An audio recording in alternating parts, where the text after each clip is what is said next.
to the Blackboard Collaborate to track whether we have the active teaching lab tab? In theory, yeah. I'll let you know. So right now it looks like no, it's just you and me. Yep. In the session. Record it.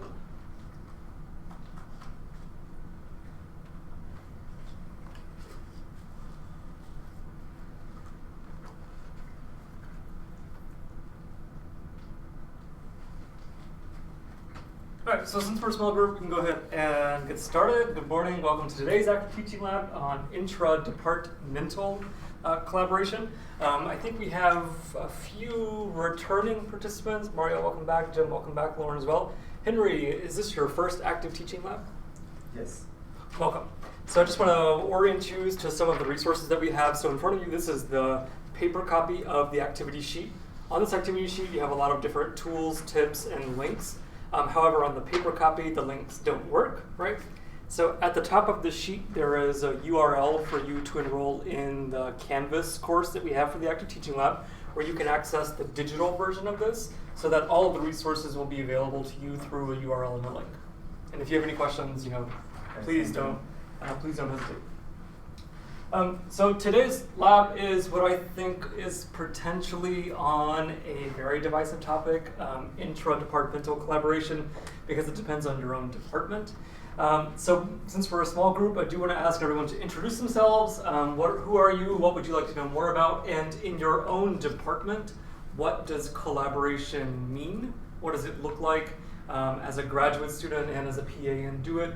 I'm sort of torn between different departments.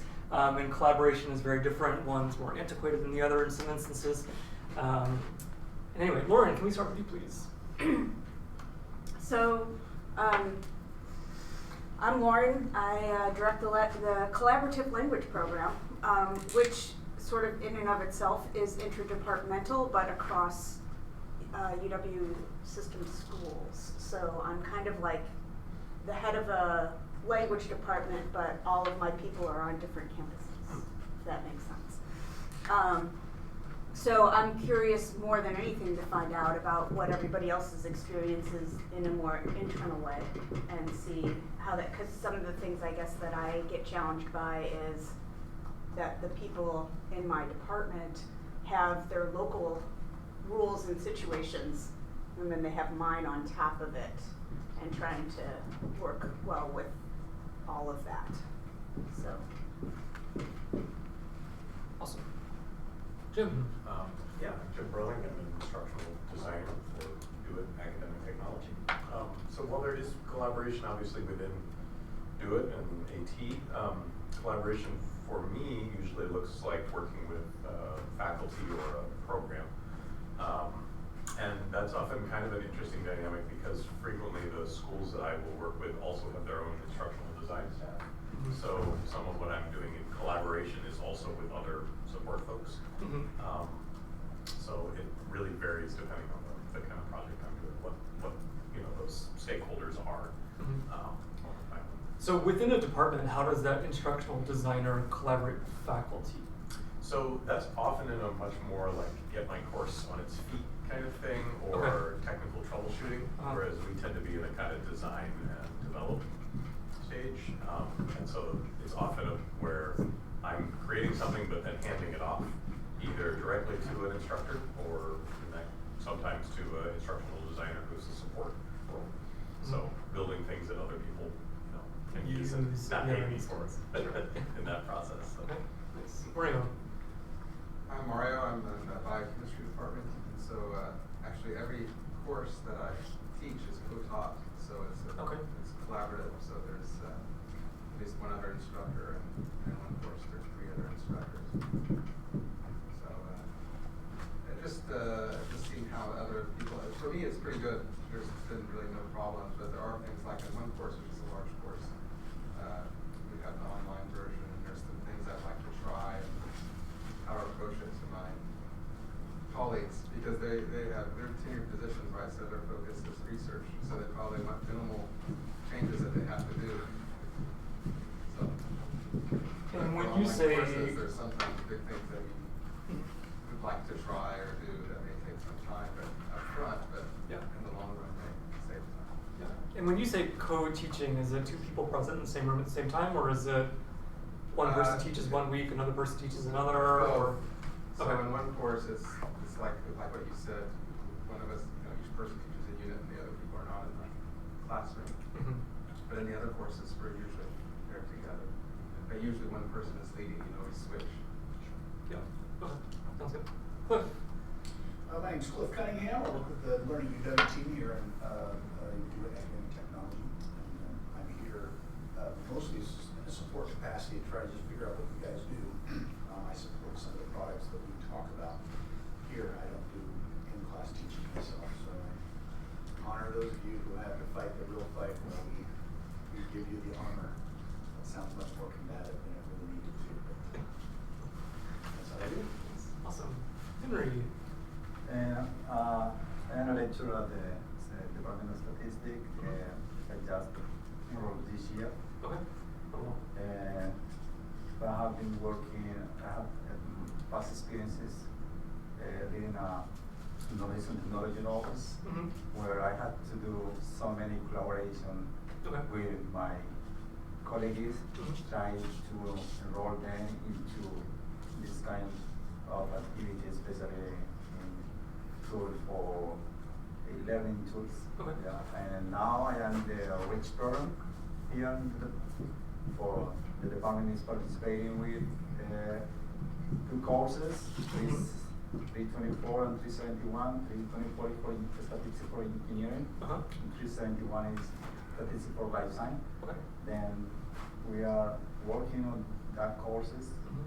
to design material and activity to make active learning in lectures. Awesome. And one group in engineering is the professor there, the doctoral students Mm-hmm. is the student, but in the other we have lecture. Mm-hmm. Then we are trying to get everybody in the same boat according to new materials and how to work together to improve our teaching experience. Uh-huh. And so within one of those courses that is being redesigned, are multiple faculty members working together to create materials, or is there one person who is in charge of that entire course for now until forever? Okay, as I know, 5 years ago, one lecturer was in charge of this activity to do some materials. Okay. And he wrote some document, Mm-hmm. and now first another colleague took this material and trying to redesign the Okay. whole material, but it haven't been a collaboration between all. Mhm. This is the idea now, then I the goal to be here, Mm-hmm. because the department want everybody to work, make collaboration in order to so many advantages that we know Mm-hmm. with this experience. That is the goal, and at the same time offer an excellent courses for another absolutely. department, because you don't have to offer the same course but different professor, and they deliver different material, different assignments. Mhm. For now we have assignments and discussion, Okay. and that is the common thing. Okay. But the common thing that we want is a document or a book or notebook for the student. Mm-hmm. Yeah. Okay. They don't have book, they Yeah. need material, maybe Canvas, or Mhm. that should be Okay. the idea. Awesome.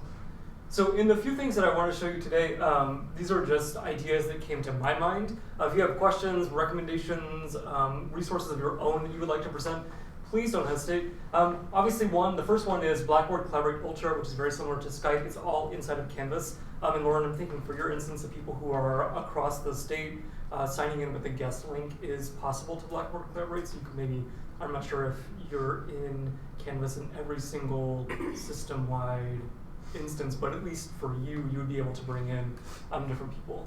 One other feature of Canvas that I do want to demo with you today is Canvas Commons. It's something that came up last semester that I thought was pretty rich and useful for intra-departmental collaboration, even for your instance of just sharing learning objects between instructional designers. Pressbooks is another one that we've talked about at length in the active teaching labs. And a final one that I really enjoyed, and it was a very formative experience for me in my own graduate work, was lesson study, which could be interesting for you, Mario, to sort of get into that faculty buy-in and encouraging them to just sort of get their feet wet in terms of buying into more innovative and enhanced types of learning options. So on campus already, I think this information is sort of already known. There are quite a few different cloud-based collaborations, so getting, sort of Henry, for you, getting people just together and working in the same space is particularly complicated in a department such as large as the Department of Statistics. Google Drive and Google Suite are features that we have on campus, but for anyone, Lauren, do you use Google Drive, Google Suite? So here's one of the things that happens. So yes, I do. Mm-hmm. I use it a ton for lots of stuff, and so do some of my instructors, but some of the campuses don't allow you to use Google, and they have you locked out of it. So the only way you can use it would be if you had a private account. You know, back not that long ago, our email was Google, and then they switched to OneDrive, right? So any of those people that are at this one campus, which I won't name, no longer have access to any of their stuff that they had from when they were using their campus email as their Google login. On the actual digital copy of the activity sheet on the back page, and hearing for you on the paper copy, I wanted to start a list of sort of the pros and cons, or the advantages and disadvantages of using Google Drive versus using Box, just sort of as a resource to figure out why would you use Google in the first place. Why wouldn't you use it? So in this case of not everyone having access to Google, for me in my own instance of Google Drive, even though it is very vibrant and collaborative and it's clean, it doesn't allow, it's not easy to use Microsoft Word, Microsoft Excel, PowerPoint. Everyone has to use the Google feature. I just don't think Google Docs is very sufficient, especially from a foreign language department, because at least on a Mac, you cannot hold down the key to allow an accent. You have to go in and add the accent for a foreign language. So from my background, for me, that has been a workaround that I've found incredibly challenging. But Google is sort of all over campus now. I'm not sure if you're aware, if you are using Whisk List, that will be migrated to Google Groups starting in September. So if you have a large departmental mailing list, for example, majors in the Department of Statistics. Mario, which department are you at? Biochemistry. Biochemistry. So I imagine you have a large list of majors, minors, or certificate students perhaps, or in different tracks, graduate students. All that will be migrated to Google Groups starting in September, so it's something to keep in mind and on your radar. Any Box users? Box, good, bad, ugly? It may be going away. Mm-hmm. Yeah, so recently in the past, ugly and bad. and so I think it was in the past week. This is just a screenshot from a website that came through the Box users list group, saying that Box is changing their service agreement with the university and might change the pricing structure, which could affect on the amazing unlimited storage options that we have on campus. I'm not an advocate for the university or Box, but I would strongly encourage you to reply to that survey request and say these are all the reasons why I'm using Box, and the number of people that are using Box within my department that would be affected by a decrease in service. Just for me as a graduate student, as a researcher, all of my material is in Box, so losing that access would be somewhat devastating for me because I use Microsoft Word within that. I've never used OneDrive. I figured there are far too many options already available on campus. Jim, are you? I just share this sentiment of I'm not a big fan of it. Why not? It kind of traps you into lock-in. I mean, it's a similar problem, I think, to some of the Google stuff, although you're not also getting really great collaboration tools, so I don't really see the advantage over Box. And the only tools are Microsoft features, right? So it's similar to Google Drive. But your ability to collaborate with people, as you mentioned, is strained. The ability even just to get into it is much more complicated, I think, than getting into Google. And I can't run it unless I'm wrong. I can't run it straight from my, I can download Google Drive and just be on my computer. I can't do that with the OneDrive. Yeah. I can download a file, but I don't have like a OneDrive application. There's still kind of a bifurcation in the collaboration stuff in there, so where you can use a Microsoft Online version of your document if you've done things through OneDrive. You can also do that in Box too, though. So In your examples of working with different departments, but also being external, yeah, how are you engaging with? yeah. I mean, we try and meet them where they are for the most part. So if someone really wants to use OneDrive, I'm going to do it. But typically we use Box and G Suite, so because that tends to be where, and the G Suite for collaborative documents, and Box for complex file storage.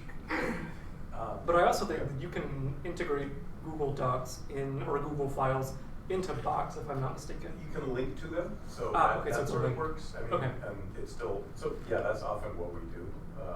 It's just a little inelegant, so it sort of leads to why are we doing two things Right. instead of one thing? But our preference for Box was until recently, at least, you could work with things just on your local computer in a way, especially with complex project files where there are a lot of files talking to each other. Google would break those and Box would not. Yeah. I think it's gotten a lot better using the Google Drive application that you were describing. It's sort of a weird Venn diagram of those things. But I'm still very much in Box for my own work. Yeah. Teams collaborate that way. For people that, in your instance, for people who are not allowed to use Google, I guess in their state account, is Box your only option then to get around? No, OneDrive. OneDrive entirely. OneDrive. Okay.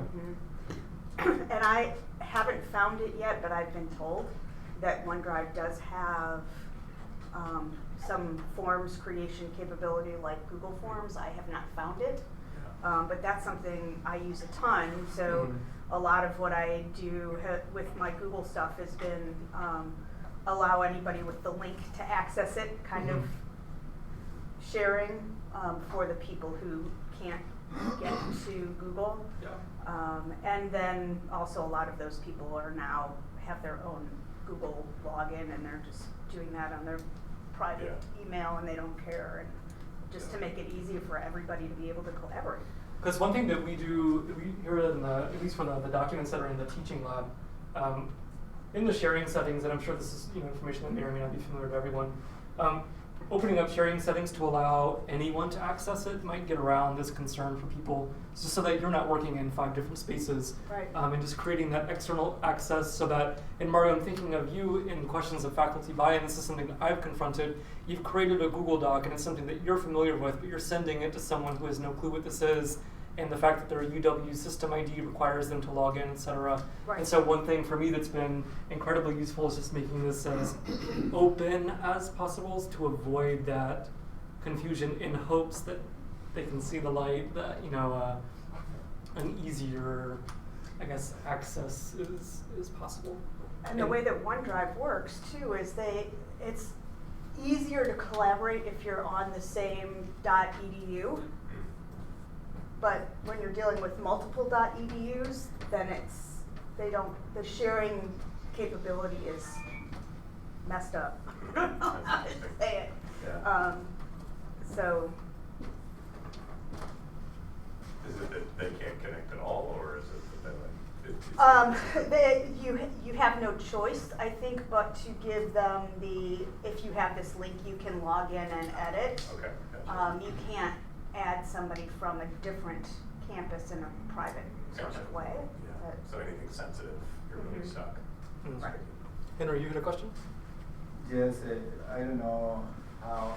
I was asking somebody here about another tool that in science, especially in science engineering, we used to use is base cloud, for example, Overleaf. Overleaf is a base cloud for latest. Okay. And I'm not familiar at all, so. yeah, Okay. latest is really easy to write down formulas. Then in science and engineering, always we have to write document that requires so much formulas, graph, a specialized type of graph, diagrams, and I don't know if the office is considering that kind of collaboration for latest. Google Drive can do that.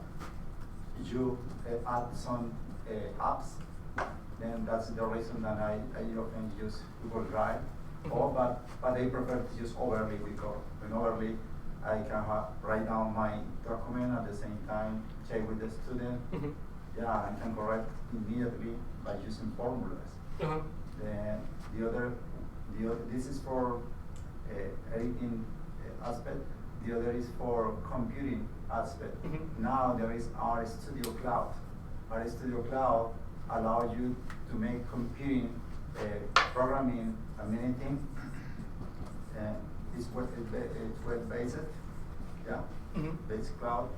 That is really so useful for now. It's free, and I am using it. Yeah, you can collaborate with another people. Like another tool is GitHub is free, yeah, but we can connect with GitHub from Google RStudio that is basically programming with R. I don't know, Python, for example, is another tool that engineering and science. This is kind of tool that have been, I don't know where can actually the university has this kind of tool. It's collaboration also. Would you mind, on the digital copy of the activity sheet, would you mind sharing those links and resources just so that anyone who wants further information about these specific sort of science collaboration platforms? Okay. And was that, and may I clarify, you mentioned the name of an application there for creating the formulas. Could you tell me again the name of that? Was that? It's a base cloud. The basic language is latest. LaTeX? Latest.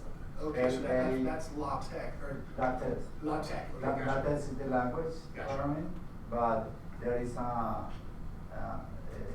overlay. Use latest and put everything cloud-based, and yeah, that's it. The university also has a license with GitLabs too. So if you are doing anything that really requires a Git style project tracking, that's something that is available at that level. So GitLab? GitLab. Thank you, because it's really useful now. GitHub has a website. We can open a free website with a web page using GitHub. And this is really useful for us because I have all my documents in GitHub, but I am working in RStudio doing something, but all my documents are in GitHub. And I can use now Markdown, boot down. Boot down is basic in Markdown. Markdown is used for use Chinese. It's a iterative application that in chemistry or many things. And you just put down, you can publish your book online, and you can update at the same time. In class, you realize about a mistake, you update immediately. Yeah, and put down is so nice to do, but I need Markdown, our base cloud, something like that, and GitHub at the same time. To publish book. No, because book press, I think. No? Yeah, Pressbook, and that's an example I'll show in a minute. Somebody told them it's had limitation with latest and R, because when we are writing in a statistic, some document, we need to write down the code, and at the same time, the chart is ready. And your PDF, Word document, and HTML document at the same time. Like you don't need to make a graph than before, copying and inserting another Word document. No, just at the same time you can have everything. Yeah, do you know about that? A little bit. I'm thinking about Pressbook specifically, which I think is using MathText instead. So it'd be MathText is, but that is also. Oh, it'll do both? Well, because MathText is a little lighter. Yeah. And LaTeX is a little heavier, especially when you are writing HTML documents. Right. Okay. So that's good to know at least that they can do both, if that's somewhat helpful for bringing it in, and then being able to bring stuff in that you've written in Markdown. Yeah, I mean, at least there you can kind of pull that into HTML and put it into Pressbooks. But yeah. Would you mind writing that, what you just said, on the bottom of the activity sheet? Because that's far above my level of understanding what you just said. Markdown support Python and other languages, and I have been using for engineering and science. Yeah, that is my biggest complaint with Google sheets and things too. I write everything in Markdown. Markdown, yeah. I like that so much Markdown. Yeah. Really nice.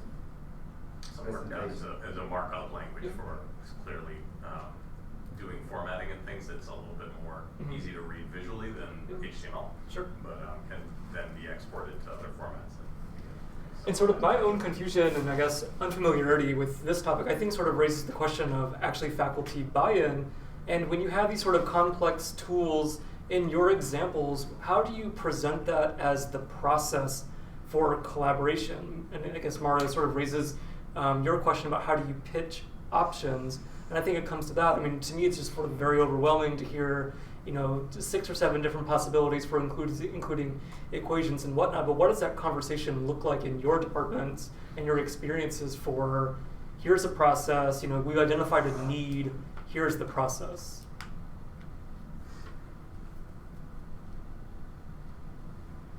Well, usually, And this is a safe space. when I, for example, the one course, it's a large enrollment course, and there's 4 of us, me and 3 other instructors.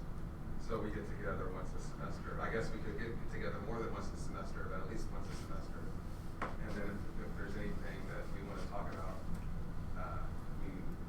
I bring it to their attention to see what they think. That's basically what it is. And then of course I could contact them by email during the semester or whatever if I wanted, but that's usually how it's been.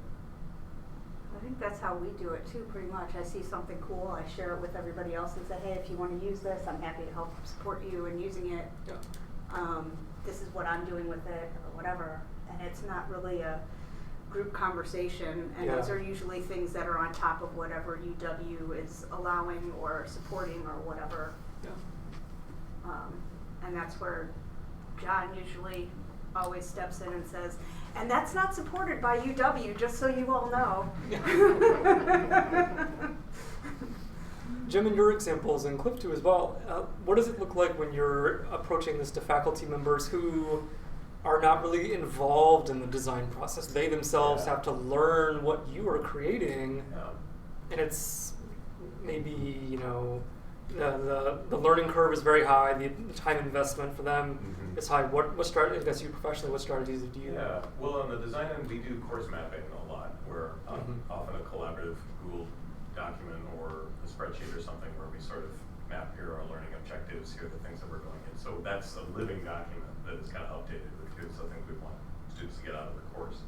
In the development end, we just do collaborative box folders. So I'm supporting an engineering course that's team taught right now, and we developed some like templates for slides and things that like here are the basic to sort of standardize? Yeah, so if there's like here's a real world example, it might look like this. And then they share and cooperate in the building of assessment things within there. So there's sort of one central location for keeping track of that stuff, and then I put it into Canvas. Sure.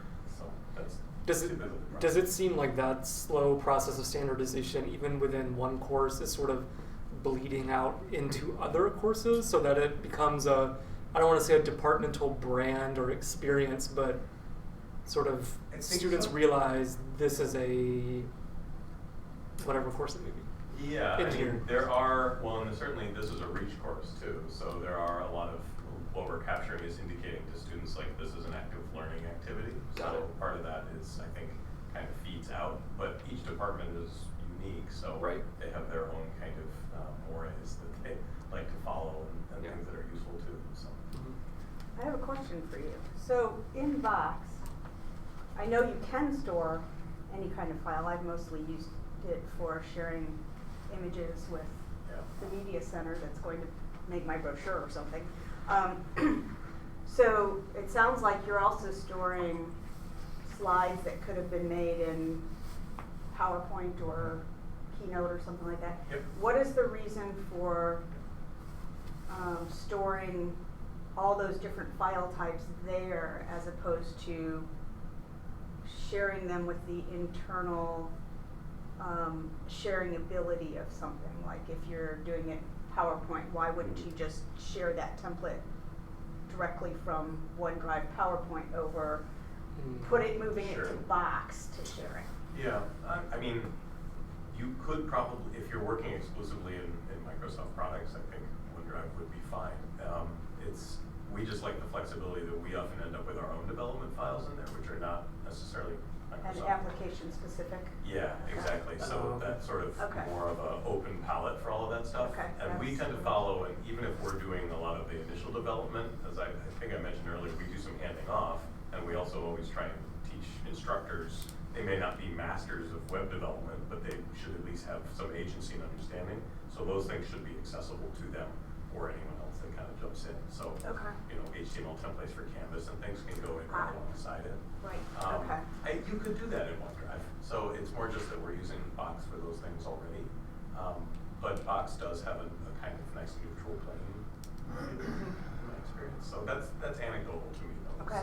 So, Well, yeah. Is Box capable of housing any file type? Or is there's no restriction on? seems like it Yes, is. there's nothing that's going to say, nope, don't put this here. There are things that it can preview for you within a web browser and things that it can't. So it may say, okay, I don't know what this is, but you can always download it and work with it. Good luck, yeah. Right, exactly. But yeah, we use it for everything. So. Awesome. So speaking of sharing and through Canvas, is everyone familiar with Canvas Commons? I've heard of it, but I've never used it. Awesome, great. So Canvas Commons, if you're looking at your actual Canvas site, your homepage for Canvas, on the bottom right over here, or bottom left, I guess, you have that little C Canvas Commons.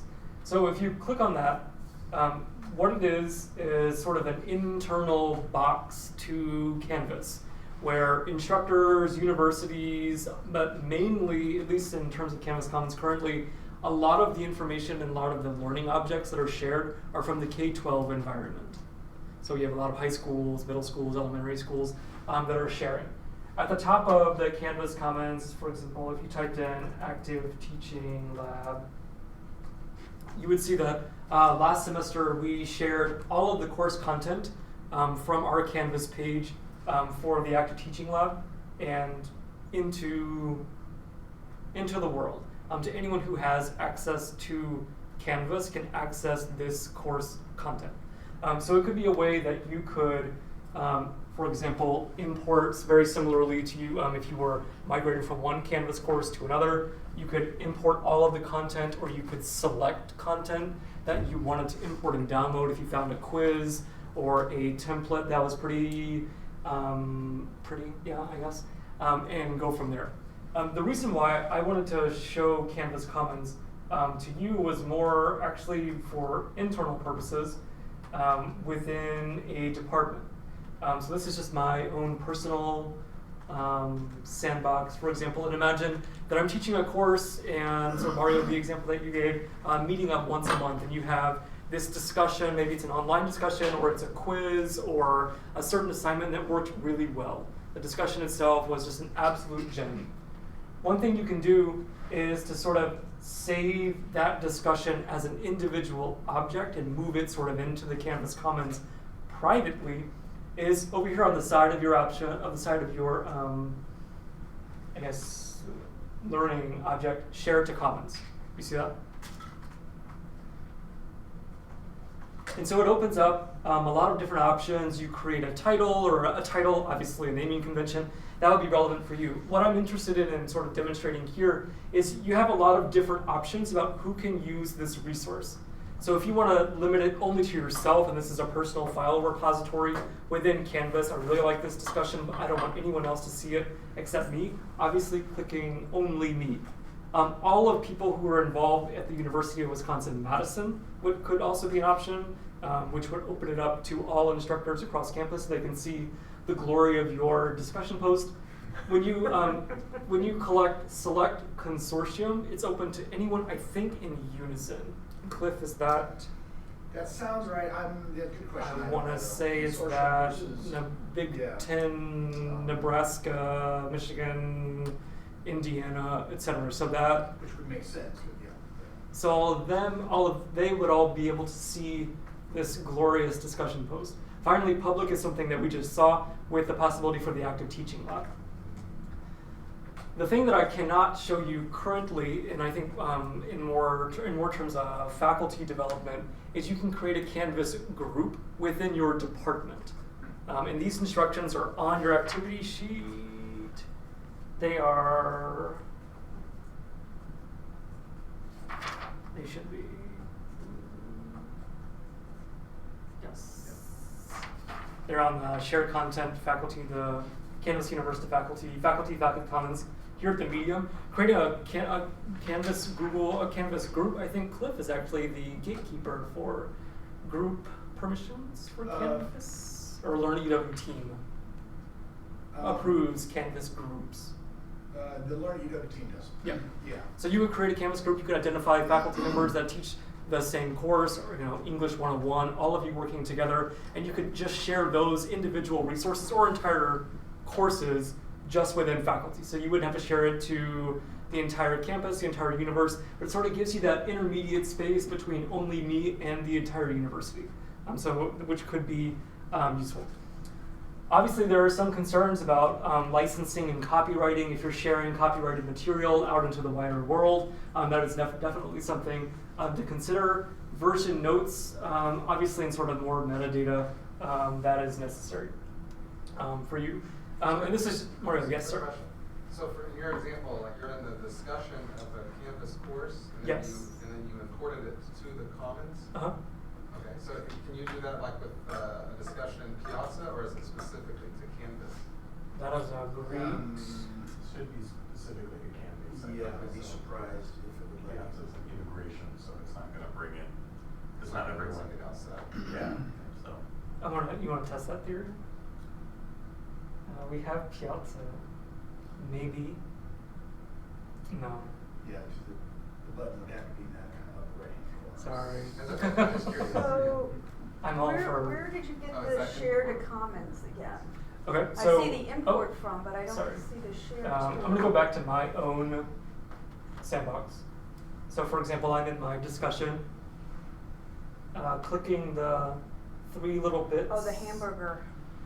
Hamburger, the food item, whichever one it may be, then share to Commons. Oh. And then from there, you're able to select only me, et cetera, et cetera, et cetera, et cetera. So far, so good? Yeah, so you don't share the whole course. You're just You can sharing choose to share the whole course, but you've Okay. selected that one object. Okay. So you're sharing an individual object, but then later you could share your entire course if you wanted to. So to give you an example Has of... it been pretty clever about if you shared just one component and then later the rest of the course, does it duplicate things in that? Or does It probably would, I would Yeah. imagine. Yeah. Okay. That's my suspicions. But one thing to keep in mind is that for any edit that you make after you share it, it does not update automatically. So the Canvas course that we've shared for the Active Teaching Lab into the Canvas Commons stopped at the end of the fall.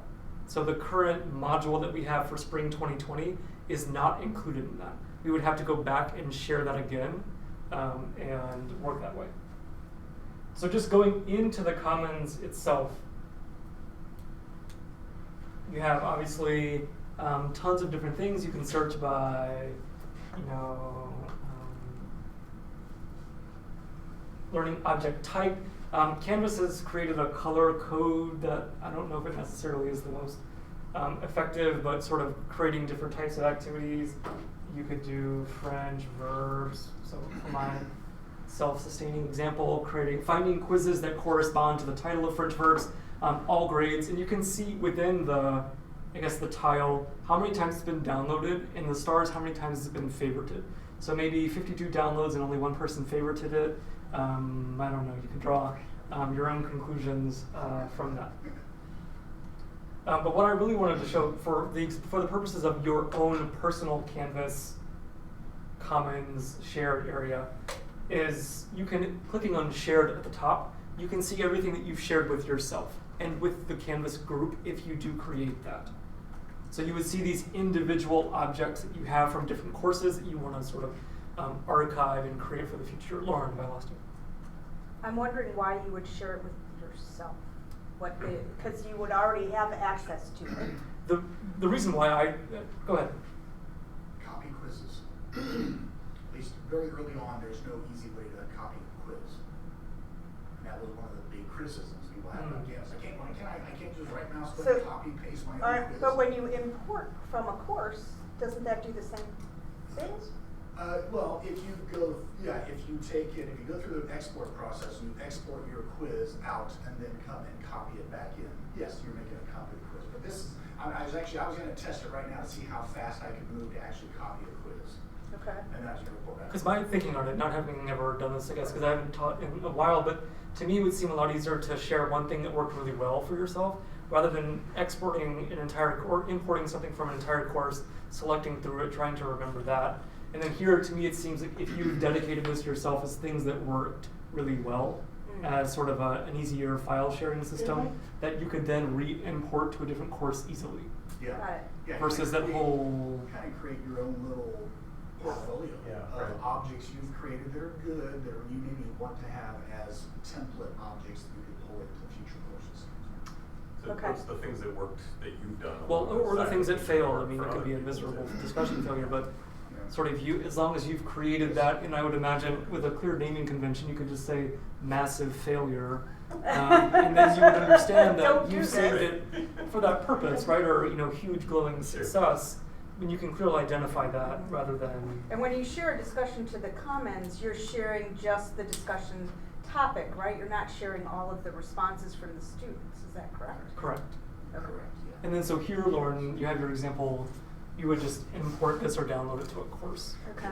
And when I look at that list of like who I can share it with, it is, I mean, I kind of agree, it's probably not the most common usage.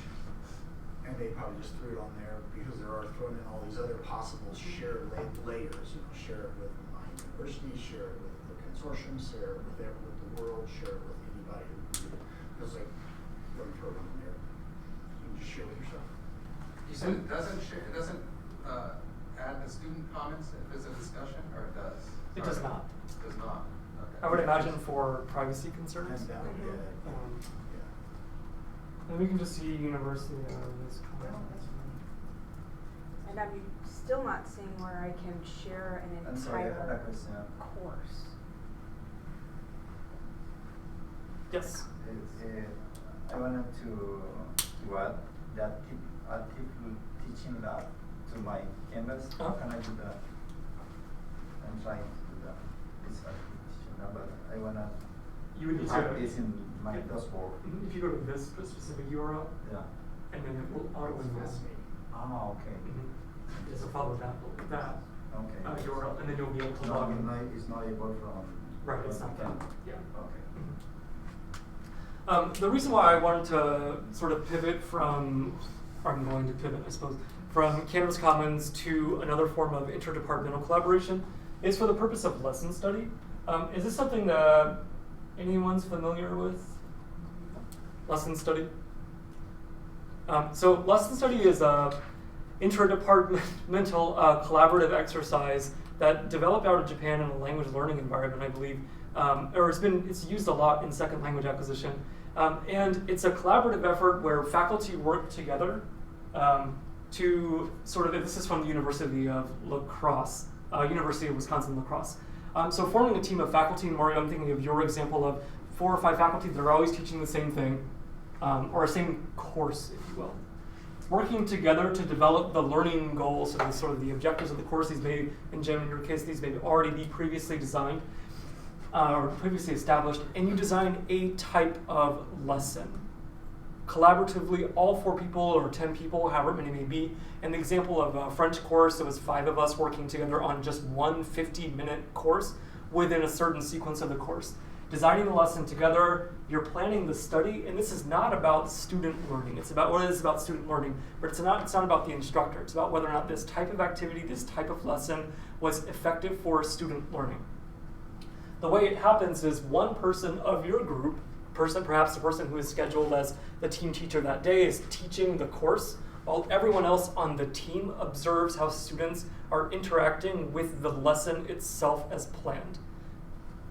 Going from that, obviously you have your debrief, email, in person, etc., and you decide, do we repeat it to adjust it? What adjustments are needed? Or can we publish this as a standardized course for the department, for the course sequence, etc.? And then obviously document, disseminate, upload it to Box to complete our circle of You said this came out of La Crosse? This University of Wisconsin La Crosse has a massive lesson study I guess, what's the word, resource. But lesson study itself originated in Japan in the mid-1990s. Okay. And I tried to include at the back portion of the activity sheet, you have Mills College also has a pretty solid resource about lesson study as well. From my own personal experience, I think lesson study was one of the most formative experiences that I had in my graduate experience.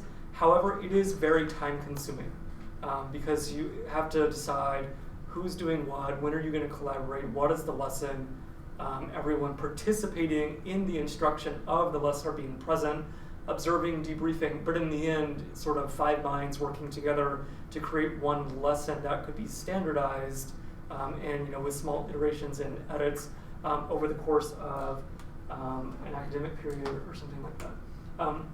That's an example. I don't know if this level of collaboration would be possible within a department, and I think maybe perhaps this is where I'm starting to step maybe on eggshells. For political reasons, I don't know if just people don't want to participate or they don't have time. They believe that sort of lesson design and learning maybe is just the role of the instructional designer, not the person who is delivering the course. I think those conversations are really unfortunate and challenging, but they may need to be had in certain instances. Henry. How can I this is just some place where we can share anything? This is just an example of faculty members or instructional staff working together to create a lesson or a course sequence in your department.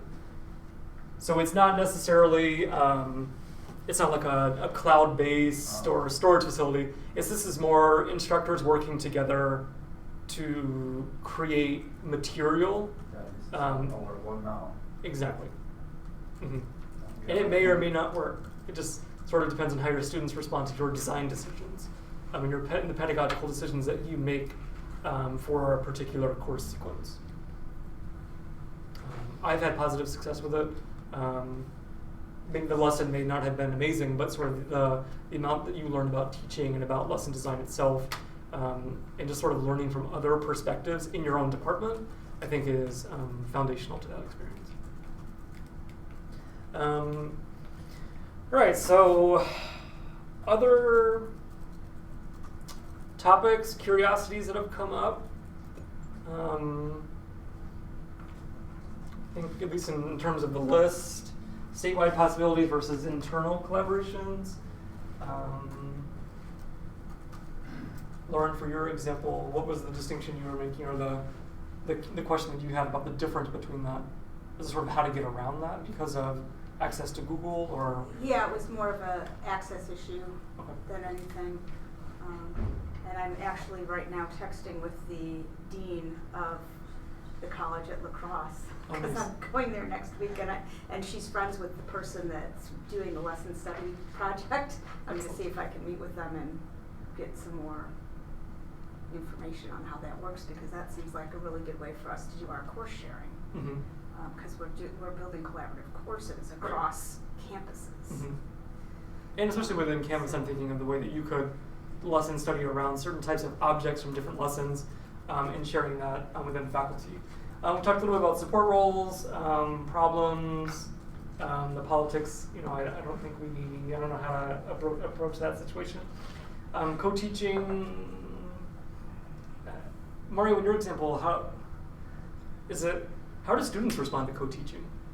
I think I haven't heard of any, no comments from a student, like in evaluations or outside of class from TAs complaining about it. You know what I mean? I guess sometimes that can happen, right? Because you have a person that teaches one unit, then you go to another person who teaches another unit, and of course their teaching styles are different. But the way we've laid out also the good course cop, bad cop.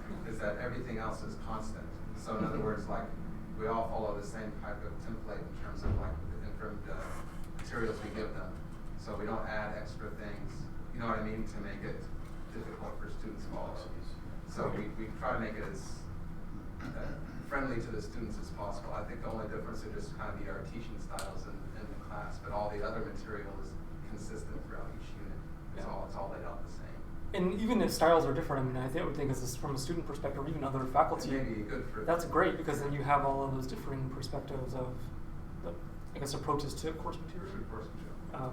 From the, I guess, instructor perspective, what's the balancing line between that? How do you decide, you just sort of say, I'm going to teach every Friday course and you're going to do every Monday, or No, is it's it like units, so like one person teaches for 3.5 weeks, another 3.5 weeks, 3.5 weeks. Okay. So, yeah. So there's something, at least for students, there's some consistency with physical presence, you know who it is. Yeah. For 3 weeks. All right. And this is the question that I don't know. How to pitch options. I think one thing in the active teaching labs, it's very much grassroots, non-tenured faculty members. I really do think that a lot of this is coming in from the bottom.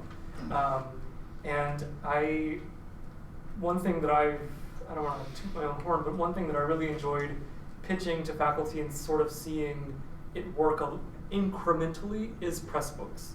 And sort of seeing faculty members who have been reticent in the past adopting a Pressbook from someone else and realizing that they can edit, they can adjust it, they can make manipulations that fit their own needs, and sort of seeing those slowly but surely, but versus saying you must do Canvas Commons and do I don't know if that maybe it would work in some way, I don't know, but sort of pitching options slowly but surely, and yeah.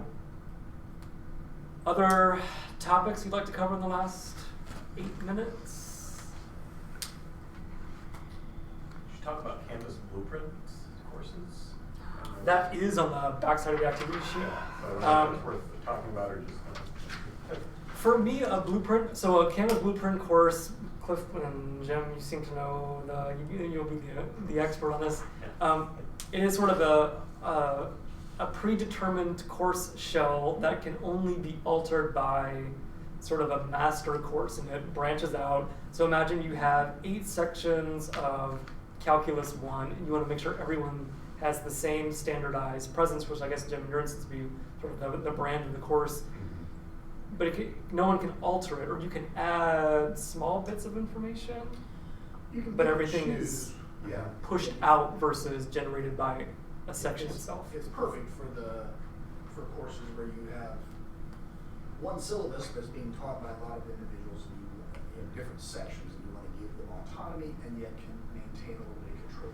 Create a blueprint that lets you be kind of the master. You own this parent version. They all get their individual versions, and you have the ability to set up how much autonomy they have.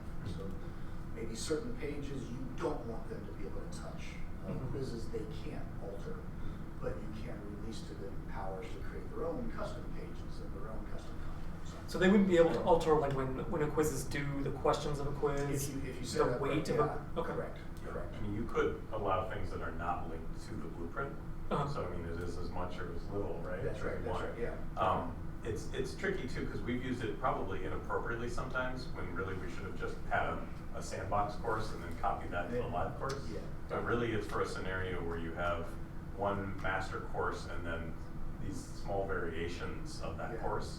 And the big advantage is A, the control that Cliff described, but also B, you can push changes to all the parts of those little subsidiary courses that are linked back to the blueprint. Immediately. You can hit a switch and kind of push those updates to that course. So say they all have the same quizzes, right? Yeah. But different instructor pages or something. Sure. You can update the quizzes all at once. So in that very specific scenario, That's wonderful. yeah, that's very handy. There's some warnings and caveats with that, is that it is not always obvious to the people in the subsidiary, and that if they go in and edit some of the things that are connected to the blueprint, that breaks that connection. So it really is a place where you as a team need to be kind of disciplined about, who edits what.